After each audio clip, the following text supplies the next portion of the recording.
C ಮದುವೆಯಾದ ಜೋಡಿಗೆ bond ಸಂಕಷ್ಟ ಎದುರಾಗಿದೆ. ಮಾರ್ಕ್ಸ್ ಕಾರ್ಡ್ ಹಾಗೆ ಆಧಾರ್ ಕಾರ್ಡ್ ನಂಬಿ ಮದುವೆ ಆದರೂ ಇದೀಗ ಭಾಗ್ಯಲಕ್ಷ್ಮಿ ಯೋಜನೆ ಬಾಂಡ್ ತಂದಿದೆ ಸಂಕಷ್ಟ. ನೋಡಿ, ಈಗ ವಯಸ್ಸಿನ ಮಿತಿ ಕೂಡ ಅಲ್ಲಿ ಬಹಳ ಇಂಪಾರ್ಟೆಂಟ್ ಆಗುತ್ತೆ. ಪ್ರೀತಿಸಿ ಮದುವೆಯಾದಂತಹ ಜೋಡಿ ಇದು. ಆಧಾರ್ ಕಾರ್ಡು ಮತ್ತು ಮಾರ್ಕ್ಸ್ ಕಾರ್ಡ್ ನಂಬಿ ಮದುವೆ ಆಗಿಬಿಟ್ರು.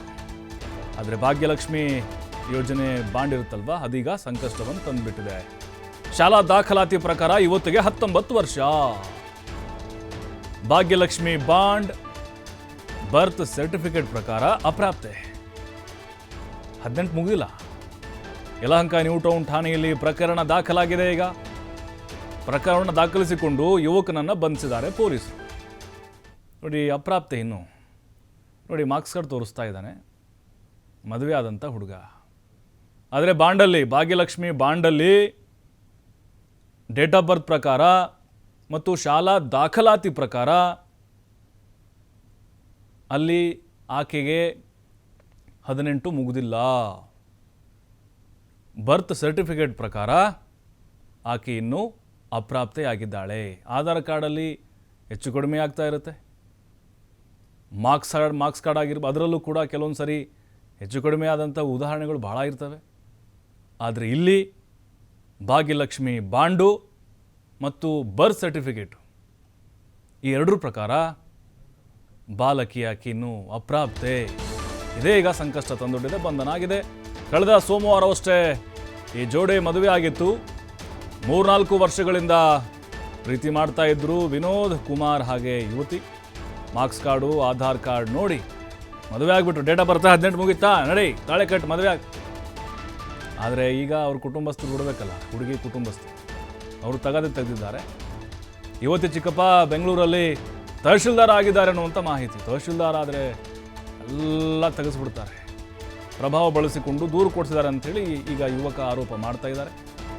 ಕಳೆದ ಸೋಮವಾರವಷ್ಟೇ ಈ ಜೋಡಿ ಮದುವೆ ಆಗಿತ್ತು, ವಿನೋದ್ ಕುಮಾರ್ ಹಾಗೆ ಯುವತಿ.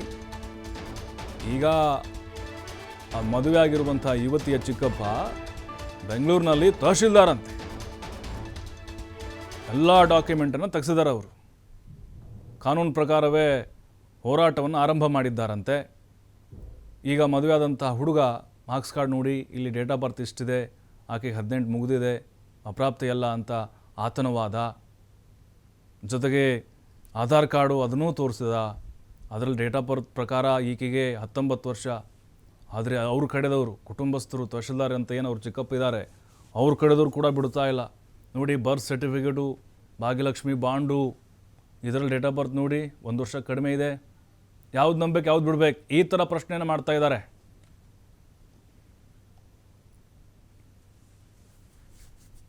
ಅದೇ ಇವಾಗ ಬಿಕಾಮ್ ಫೈನಲ್ ಇಯರ್.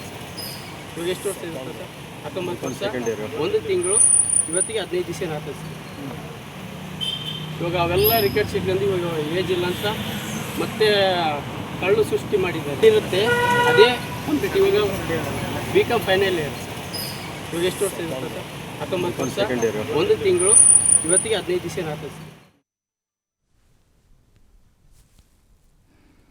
ಮತ್ತಷ್ಟು ಮಾಹಿತಿ ಸಂತೋಷ್ ಪಟೇಲ್ ನೀಡ್ತಾರೆ. ಸಂತೋಷ್, ನೋಡ್ತಾ ಇದ್ದೀವಿ, ಮದುವೆ ಆಗಿದ್ದಾರೆ ಬಹಳ ಖುಷಿಯಾಗಿ. ಹುಡುಗ ಆಧಾರ್ ಕಾರ್ಡು ಮಾರ್ಕ್ಸ್ ಕಾರ್ಡ್ ನೋಡಿ ತಾಳಿ ಕಟ್ಟಿಬಿಟ್ಟಿದ್ದಾನೆ ಅಂತ ಅನಿಸ್ತದೆ. ಈಗ ಭಾಗ್ಯಲಕ್ಷ್ಮಿ ಬಾಂಡು ಇದು ಯಾವ ರೀತಿ ಈ ಮದುವೆಗೆ ಸಂಕಷ್ಟವನ್ನು ತಂದೊಡ್ಡಿದೆ? ಅದರಲ್ಲೂ ಈಗ ಆ ಯುವತಿ ಏನಿದ್ದಾಳೆ, ಆಕೆ ಕುಟುಂಬಸ್ಥರು ಏನು ಒತ್ತಾಯವನ್ನು ಮಾಡ್ತಾ ಇದ್ದಾರೆ? ಅಂದರೆ ಇವ್ರನ್ನ ದೂರ ಮಾಡುವಂಥ ಪ್ಲಾನ್ ಇಟ್ಕೊಂಡಿದ್ದೆಲ್ಲವೂ ಕೂಡ ಮಾಡ್ತಾ ಇರ್ಬೋದಾ, ಹೇಗೆ ಅಂತ ಇದು ಕತೆ? ಆ ಸಾಧ್ಯತೆಗಳು ಕಂಡು ಬರ್ತಾ ಇರುವಂಥದ್ದು ಪ್ರಭು. ಯಾಕಂತ ಹೇಳಿದ್ರೆ ಇಬ್ಬರು ಕೂಡ ಒಬ್ಬರನ್ನೊಬ್ಬರು ಪ್ರೀತಿಯನ್ನು ಮಾಡ್ತಾಯಿದ್ರು. ಏನು ವಿನೋದ್ ಈಗಾಗಲೇ ಯುವತಿಯನ್ನು ಮದುವೆ ಆಗಿದ್ದಾನೆ, ಆತ ಬಳ್ಳಾರಿ ಇರ್ತಾನೆ. ಬಳ್ಳಾರಿಯಲ್ಲಿ ರೈತಾಪಿ ಕೆಲಸವನ್ನು ಮಾಡ್ಕೊಂಡಿರುವಂಥದ್ದು. ಯುವತಿಗೂ ಅವನಿಗೆ ಇಬ್ಬರ ನಡುವೆ ಕೂಡ ಪ್ರೇಮ ಆಗಿರುತ್ತೆ. ಇಬ್ಬರು ಕೂಡ ಕಳೆದ 3 ವರ್ಷಗಳಿಂದಲೂ ಒಬ್ಬರನ್ನೊಬ್ಬರು ಪ್ರೀತಿ ಮಾಡ್ತಾ ಇರ್ತಾರೆ. ಆದರೆ ಇದೀಗ ಏಕಾಏಕಿಯಾಗಿ ಯಲಹಂಕ ಪೊಲೀಸ್ ಠಾಣೆ ಏನಿದೆ ಅಲ್ಲಿ ಪ್ರಕರಣ ದಾಖಲಾಗಿರುವಂಥದ್ದು. ಸೊ ಈತನ ಮೇಲೆ ಪೋಕ್ಸೋ ಪ್ರಕರಣವನ್ನು ದಾಖಲು ಮಾಡಿರುವಂಥ ಪೊಲೀಸರು ವಿನೋದ್ನ ಬಂಧನ ಮಾಡಿರುವಂಥದ್ದು.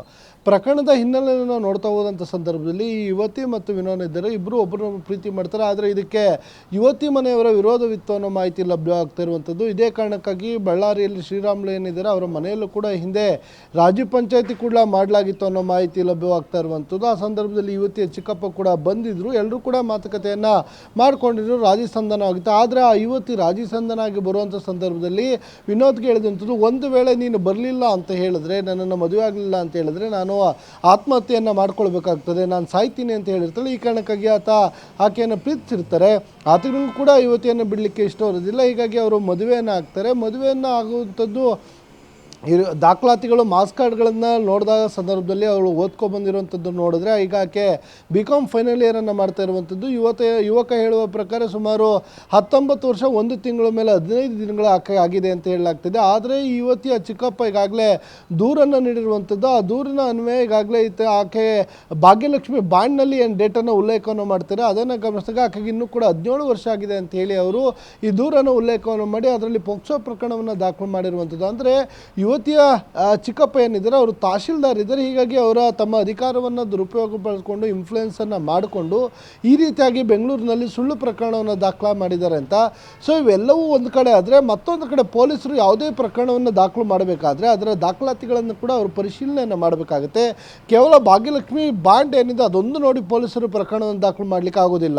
ಈ ರೀತಿಯ ದೂರು ಬಂದಂಥ ಸಂದರ್ಭದಲ್ಲಿ ಏನು ಆರೋಪಿತರನ್ನು ಕರೆಸಬೇಕಾಗುತ್ತೆ. ಬೇನೆಕ್ಸ್ ಆ್ಯಕ್ಟ್ನ ಪ್ರಕಾರ ಆರೋಪಿ ಬಳಿ ಕೂಡ ಇದಕ್ಕೆ ಪೂರಕವಾದ ದಾಖಲೆಗಳನ್ನು ಕೇಳಬೇಕಾಗುತ್ತೆ. ಅದರ ಜೊತೆಗೆ ಯುವತಿಯನ್ನು ಕೂಡ ಅವರ ಮಾಹಿತಿಗಳನ್ನು ಕೇಳಬೇಕಾಗುತ್ತೆ. ಇದು ಯಾವುದನ್ನೂ ಮಾಡದೆ ಪೊಲೀಸರು ಈಗಾಗಲೇ FIR ಅನ್ನು ದಾಖಲು ಮಾಡಿ ಅವನನ್ನು ಬಂಧನವನ್ನು ಮಾಡಲಿಕ್ಕೆ ಮುಂದಾಗಿರುವಂಥದ್ದು. ಸಾಕಷ್ಟು ಅನುಮಾನಕ್ಕೆ ಒಳಪಟ್ಟಿರುವಂಥದ್ದು. ಎಲ್ಲೇ ಒಂದು ಕಡೆ ಪೊಲೀಸರು ತಹಶೀಲ್ದಾರ್ ಜೊತೆ ಕೈ ಜೋಡಿಸಿರ್ಬೋದು, ಅಂದರೆ ಯುವತಿಯ ಸಂಬಂಧಿಕರ ಜೊತೆ ಕೈ ಜೋಡಿಸ್ಕೊಂಡು ಆತನನ್ನು ಬಂಧನ ಮಾಡಿ ಜೈಲಿಗೆ ಕಳಿಸುವಂಥ ಕೆಲಸವನ್ನು ಮಾಡ್ತಿದ್ದಾರೆ ಅಂತ ಆರೋಪಗಳು ಕೇಳಿ ಬರ್ತಾ ಇರುವಂಥದ್ದು. ಇದು ಸದ್ಯ ಮೇಲ್ನೋಟಕ್ಕೆ ಈಗ ಬಂದಿರುವಂಥದ್ದು. ಆದರೆ ಇದನ್ನು ಪೊಲೀಸ್ ಹಿರಿಯ ಅಧಿಕಾರಿಗಳು ಗಮನಿಸಬೇಕಾಗುತ್ತೆ. ಗಮನಿಸಿ ಇದರ ಬಗ್ಗೆ ಸೂಕ್ತವಾದ ಕ್ರಮವನ್ನು ಕೈಗೊಳ್ಳಬೇಕಾಗುತ್ತೆ. ನಿಜಕ್ಕೂ ಆಕೆಗೆ ಇನ್ನೂ 17 ವರ್ಷನ, ಇಲ್ಲ ಆಕೆ ಮೇಜರ್ ಆಗಿದ್ದಾಳೆ